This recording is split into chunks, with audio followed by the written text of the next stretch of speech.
మన ప్రభు అయిన యేసు క్రీస్తు నామములో కూడి వచ్చిన ప్రతి ఒక్కరికి వందనాలు తెలుపుకుంటూ దేవుని యొక్క పరిశుద్ధ గ్రంథంలో నుంచి మొదటి కొరింథీయులకు రాసిన పత్రిక 1వ అధ్యాయము 26వ వచనం చదువుకుందామండి.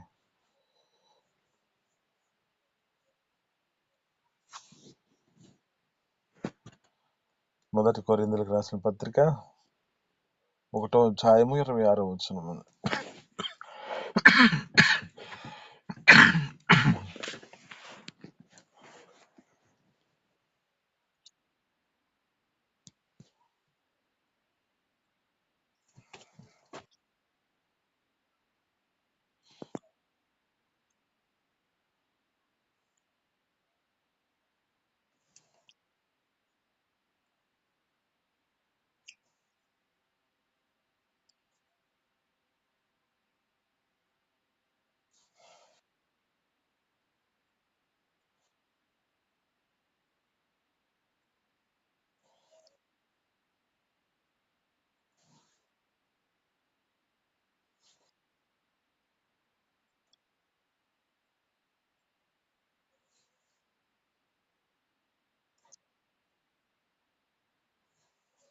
ఆమేన్. హల్లెలూయా. ఇక్కడ ఉన్న మాటలను బట్టి, దేవుని యొక్క లేఖనాలు బట్టి, చదువుతున్న మాటలను బట్టి ఈ దినమున నీ యొక్క జీవితంలో నీ స్థితిని బట్టి నీవేమనుకుంటున్నావు, దేవుడు అమ్మంటున్నాడో మనం ఈ దినమున ప్రత్యేకమైన మాటలు మాట్లాడుకుందాం. మన జీవితాల్లో ఏమనుకుంటూ ఉంటామంటే, మన పరిస్థితులను బట్టి మన జీవితాలలో మనం ఏదో మన జీవితాలలో తునీకరించబడిన వారిగా, యోగ్యత లేని వారిగా, మేము దేనికి అంటే ఇంకా అలా హృదయము మనుషుల యొక్క జీవితాల్లో ఒక మనస్సులో అలా కలగ చేస్తున్న పరిస్థితి కనబడుతోంది.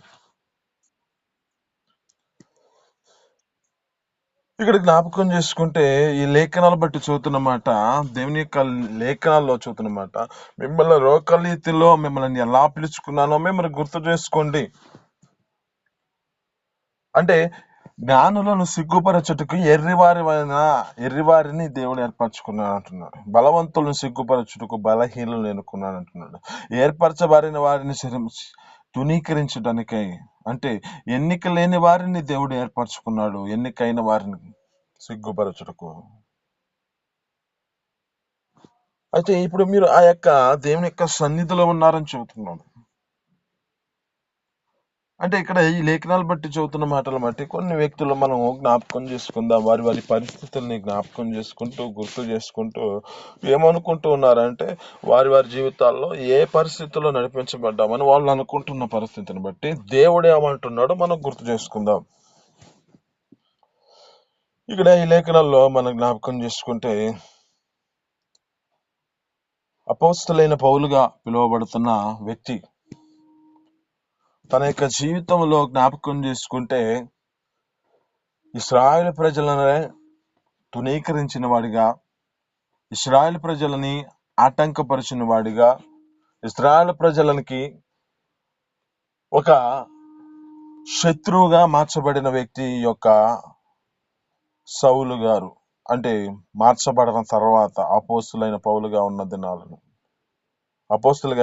అపోస్తులైన సౌలుగా ఈ యొక్క వ్యక్తి పౌలుగా ఉన్న దినాలలో తన యొక్క పరిస్థితి,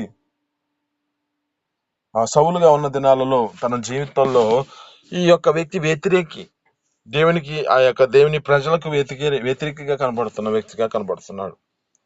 ఈ వ్యక్తి అంటున్నాడు, దేవుని యొక్క సన్నిధికి నడిపించబడుతున్న స్థితిని బట్టి.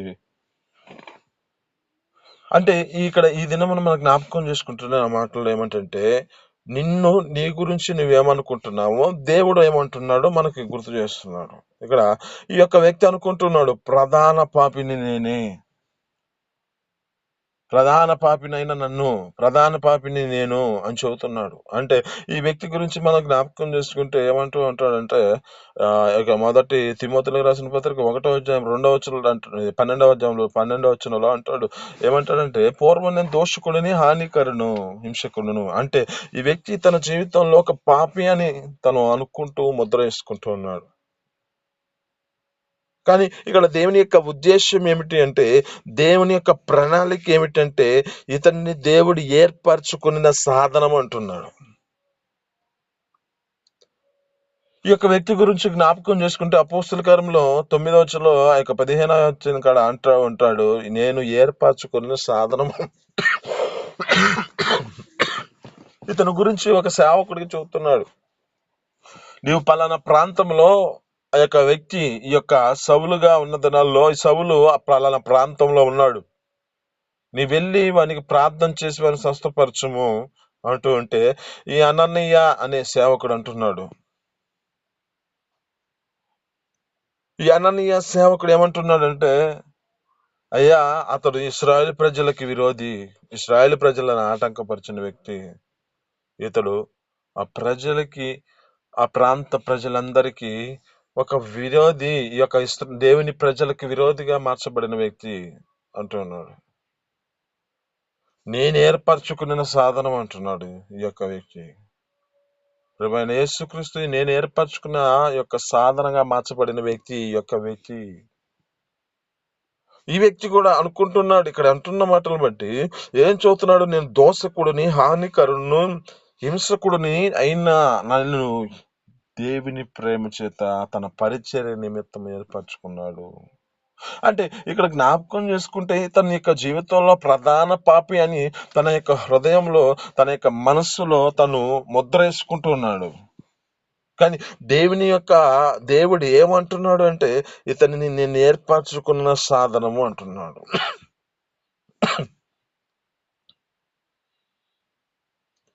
ఇక మనం జ్ఞాపకం చేసుకుంటే ఈ యొక్క సౌలుగా పిలువబడి తన జీవితంలో ఎన్నిక లేనివాడు, తునీకరించబడిన వాడు, అంటే ఇతడు ఏమాత్రము దీనికి అర్హుడు కాని వాడిని దేవుడు ఏర్పరచుకున్నాడు. ఇంకా మనం గుర్తు చేసుకుంటే దావీదు గారి యొక్క జీవితంలో దావీదు గారు ఏమనుకుంటూ ఉన్నాడు అంటే, దావీదు తన జీవితంలో ఏ పరిస్థితిలో నడిపించబడ్డాడంటే, దావీదు తునీకరించబడిన వాడిగా కనబడుతూ ఉంటాడు. తునీకరించబడిన వాడే గొర్రెల చెంబడి వెంబడిస్తున్న వ్యక్తిగా కనపడుతూ ఉంటాడు. తన జీవితంలో ఒక చిన్ని తన యొక్క స్థితి, తన జీవితంలో ఏ పరిస్థితిలో ఉన్నాడంటే ఆ పెంట కుప్పల యొద్ద నివాసం కలిగిన వ్యక్తి. కానీ దేవుని యొక్క ప్రణాళిక ఏమిటంటే, తనను ఇశ్రాయేలు ప్రజల మీదుగా రాజుగా అభిషేకించి అతనిని ఒక ప్రత్యేకమైన జీవితాన్ని జీవించడానికి కారణమైంది. అంటే అక్కడ జ్ఞాపకం చేసుకుంటే అక్కడ ఏమున్న పరిస్థితి కనపడుతుంది అంటే, ఇక ఆ వ్యక్తిని మనం గుర్తు చేసుకుంటే ఏ పరిస్థితిలో ఉన్నాడంటే, ఈ యొక్క ప్రజలకు ఆశీర్వదకరంగా, అంటే ఆ ప్రజలకి ఆశీర్వదకరమైన వాడిగా ఎలా మార్చబడ్డాడంటే, సౌలు గారు ఇశ్రాయేలు ప్రజల మీదుగా రాజుగా దినాలలో నడిపించబడుతున్న పరిస్థితిని బట్టి ఒక దినాన ఆ యొక్క గొలియాతు శరమును పడుతుంటే అనేక మంది భయాందోళన కారణమై దాక్కుంటున్న పరిస్థితిలో ఆ దినమున దేవుని యొక్క ఈ యెషయా తన కుమారుడైన దావీదు నా ప్రదేశానికి తన అన్నల దగ్గరికి వెళ్ళమంటున్నాడు. అన్నలేమో ఈ యుద్ధంలో ఉన్నవారు.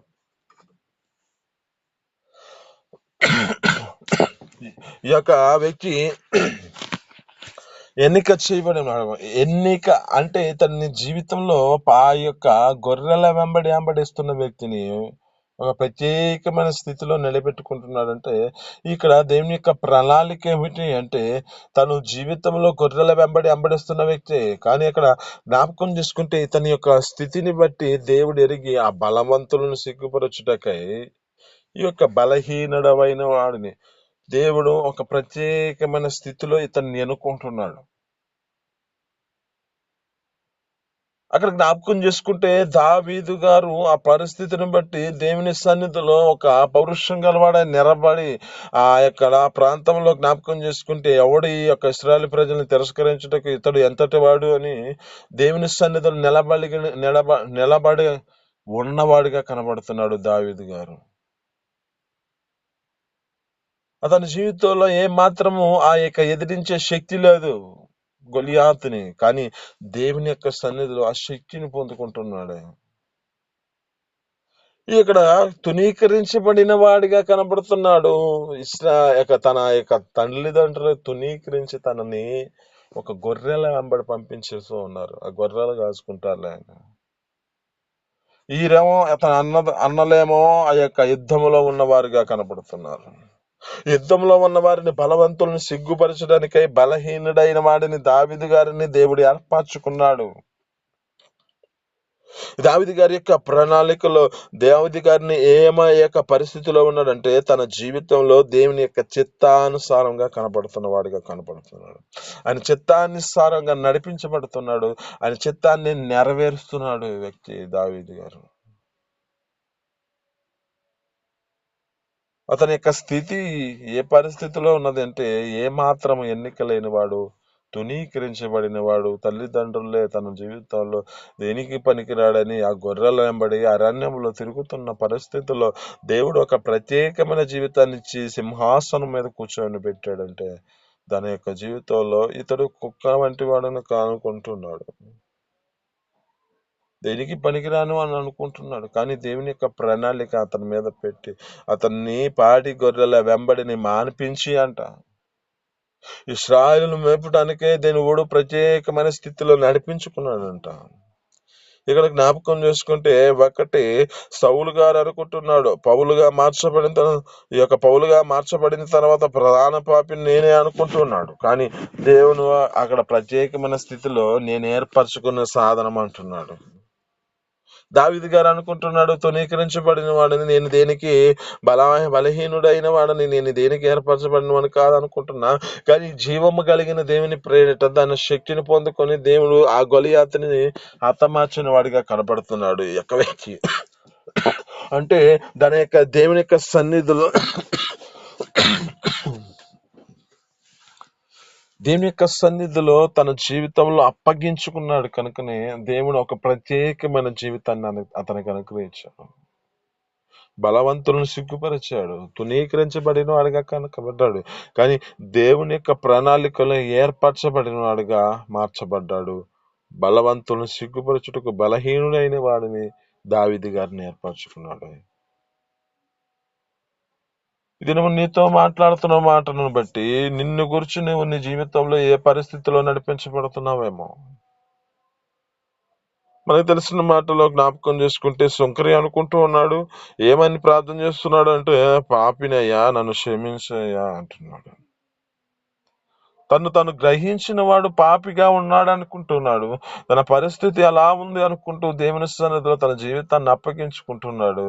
కానీ దేవుని యొక్క ప్రణాళికలో అతనిని ఏం చేశాడు అంటే ఒక నీతిమంతుడుగా చేశాడు.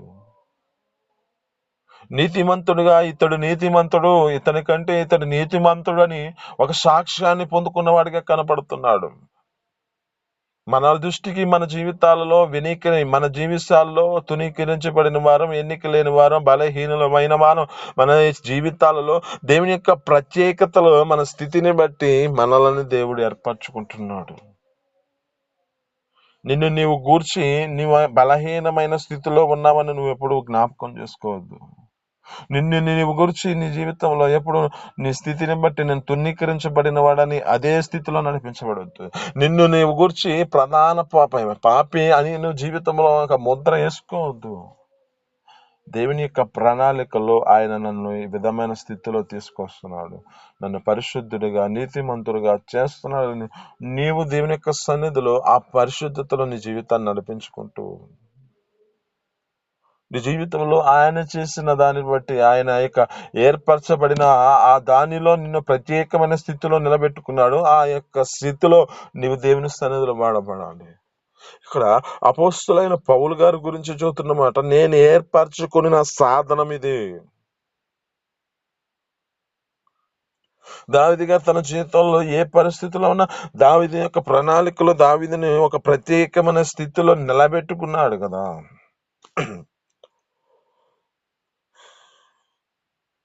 ఇంకా మనం జ్ఞాపకం చేసుకుంటే మోషే గారి యొక్క జీవితాల్లో కూడా అయ్యా నేను నత్తివాడని నోటి మంద్యం గలవాడిని అని తను అనుకుంటూ ఉన్నాడు. దేవుడు పిలిచిన పిలుపులో తన జీవితంలో జ్ఞాపకం చేసుకుంటే అతని యొక్క స్థితి ఏమనుకుంటున్నాడంటే అయ్యా నా నెత్తయ్యా నోటి మందమయ్యా నేను ఎలా మాట్లాడతానయ్యా అని చెప్పి అతను నడిపించబడుతున్న స్థితిలో దేవుని యొక్క ప్రణాళికలో ఒక ప్రత్యేకమైన పిలుపు తెచ్చుకుంటున్నాడు. అతనికి ఒక సాక్ష్యం పలుకుతున్నాడు. ఇతడు మిక్కిలి స్వాతికుడు, నా ఇంట్లంతటిలో ఇతడు నమ్మకమైన వాడు అని ఒక సాక్ష్యాన్ని పొందుకుంటున్నాడు దేవుడి ద్వారా. మనల్ని గురించి మనం ఏమనుకుంటున్నామో, కానీ దేవుని యొక్క ప్రణాళికలో ఒక ప్రత్యేకమైన పిలుపులో మన జీవితాలు ఉన్నాయి. ప్రత్యేకమైన స్థితిలో మన జీవితాలు దేవుడు మనల్ని నిర్ణయించుకుంటున్నాడు. కానీ మన జీవితాల్లో ఏ స్థితిలో ఉంటూ ఉంటాం, ఎదురే తునీకరించిన వాడమే, పాపిని, దోషిని, దేనికి నా జీవితంలో తునీకరించబడి నేను దేనికి పనికిరాను అనే ఆలోచన చేత నడిపించబడుతున్న స్థితిలో, ప్రత్యేకమైన స్థితిలో నిలబెట్టుకోగలిగిన దేవుడు మన దేవుడు. ఆమేన్. హల్లెలూయా. ఈ దినము మీతో మాట్లాడుతున్న మాటలను బట్టి మన జీవితాల్లో ఏ పరిస్థితిలో ఉన్నామేమో ఇక్కడ జ్ఞాపకం చేసుకుంటే, లేఖనాల్లో చూస్తున్న ప్రత్యేకమైన మాటలు ఏమిటంటే, పాపినన్న వానినేమో ఏర్పరచుకున్న సాధనముగా మార్చుకున్నాడు. దేనికి పనికిరాని వాడిని దేవుడు ఇశ్రాయేలు ప్రజల మీదుగా రాజుగా చేసుకొని తన చిత్తానుసారంగా ఆ యొక్క దేవుడు తన యొక్క సాక్ష్యాన్ని పలుకుతున్నాడు. ఇతడు నా చిత్తానుసారంగా నడిపించబడుతున్నాడు, నా హృదయానుసారుడు అని చెబుతున్నాడు. నోటి మాంద్యము కలిగిన వాడేమో తన జీవితంలో నాకు నోటు మాంద్యము నత్తివాడని, నేనేం పలకలేనయా అన్న వాడి చేతము పలకలేను అనే వాడిని ఒక ప్రత్యేకమైన పిలుపుతో సాక్ష్యాన్ని దేవుడే చెబుతున్నాడు. ఇతడు మిక్కిలి స్వాతికుడు, నా ఇల్లంతటిలో నమ్మకమైన వాడు సాక్ష్యాన్ని చెబుతున్నాడు. దేవుని యొక్క ఏర్పాటులో మన పిలుపు ఎలా ఉందో మనము గుర్తు చేసుకోవాలి.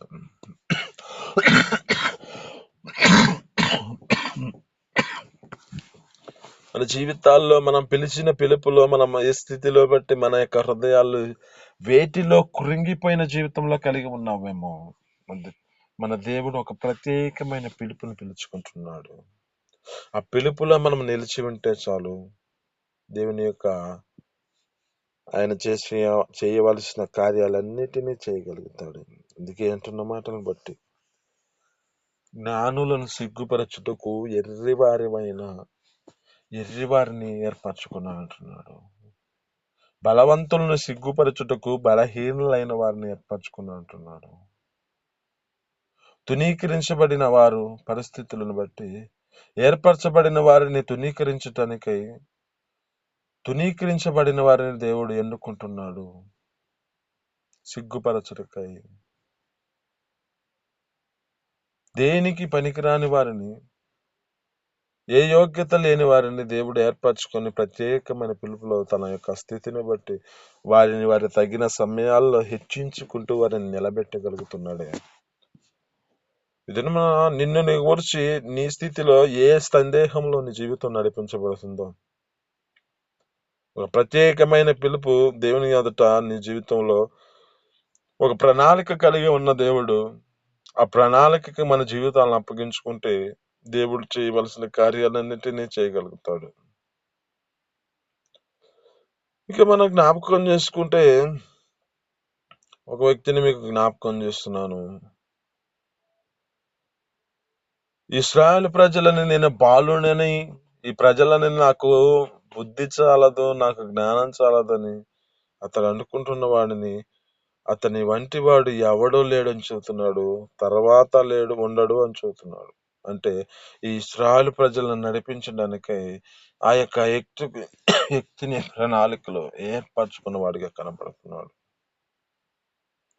సొలొమోనుకు తన జీవితంలో బుద్ధి చాలదనుకున్న వాడిని దేవుని ఒక ప్రణాళికలో, ఈ బైబిల్ గ్రంథంలో ఒక ప్రత్యేకమైన పిలుపు పలబడుతుంది, జ్ఞాని అయిన సొలొమోను అని. బుద్ధి చాలదన్నాడు ఈ యొక్క వ్యక్తి, నాకేం అయ్యా, నాకు సరిపోదయ్యా, నాకు జ్ఞానం సరిపోదు, ఈ ప్రజలను నడిపించడానికి ఈ యొక్క నేను బాలుడిగా ఉన్నాను, నాకు కొంచెం జ్ఞానం దయచేయ దేవుని సన్నిధిలో ప్రార్థన చేసిన వాడిగా కనబడుతున్నాడు. కానీ ఇతని యొక్క పిలుపులో ఒక ప్రత్యేకమైన పిలుపు ఉంది. ఈ నీ వంటి వాడు ఒకడు నీకన్నా నీకు ముందు లేడు, నీ తర్వాత ఉండడని ఒక సాక్ష్యాన్ని పొందుకుంటున్న వ్యక్తిగా కనబడుతున్నాడు ఈ యొక్క సొలొమోన్. మనం అనుకుంటూ ఉంటాం మన యొక్క పరిస్థితుల్లో బట్టి, ఏ పరిస్థితిలో మన జీవితాల్లో జ్ఞానం లేదు, బుద్ధి లేదు, మన జీవితాల్లో ఆలోచన లేదు, మన యొక్క స్థితిని బట్టి నడిపించగలిగిన శక్తి లేదని మన జీవితాల్లో నడిపించబడుతూ ఉంటాం. కానీ దేవుని యొక్క ప్రణాళిక ఏమిటంటే, దేవుడు ఒక ఉద్దేశాన్ని కలిగి ఉన్నాడు. అంటే అక్కడ ఉన్న ప్రజలకి ఒక పొష్టుగా ఇతడు న్యాయం తీర్చిన ఒక న్యాయాన్ని గుర్తు చేసుకుంటే, ఇతడు దైవ జ్ఞానము కలిగిన వాడని సాక్ష్యం పలుకుతూ ఆయనకి భయపడి వారు కొనసాగించబడ్డారంట, ఆయనను అనుసరించారంట.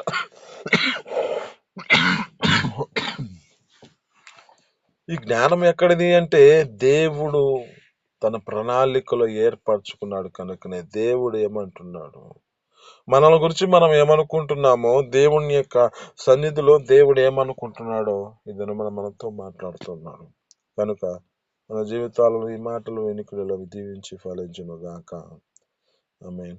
చిన్ని ప్రార్థన. పరిశుద్ధుడ, జీవాధిపతి, ఆశ్చర్యకర, మహోన్నతునికి స్తోత్రాలు తండ్రి.